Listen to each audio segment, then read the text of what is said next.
اعوذ بالله من الشیطان اللعین الرجیم. بسم الله الرحمن الرحیم.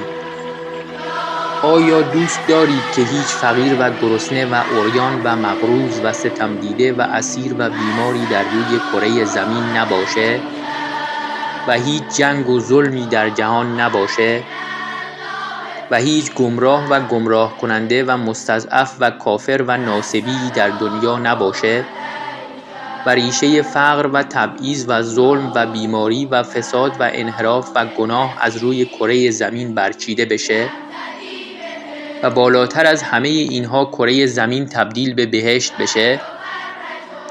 تنها راه چاره برای تحقق این امر ظهور امام عصر عجل الله تعالی فرجه الشریفه و یکی از راه‌های نزدیکتر کردن ظهور احیای امر یا نشر علوم یا احادیث شریفه اهل بیت علیهم السلامه تا جهانیان با آشنایی با اهل بیت علیهم السلام و کلام شریفشون هرچه بیشتر شیعه بشن و تعداد یاران امام عصر عجل الله تعالی فرجه الشریف و دعا کنندگان جهت ظهور بیشتر بشه.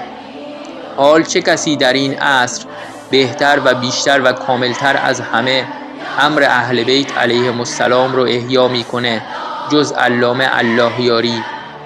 پس کمک به علامه الله یاری یعنی کمک به امام عصر عجل الله تعالی فرجه الشریف و نزدیکتر کردن ظهور. تا حالا بهش کمک کردی؟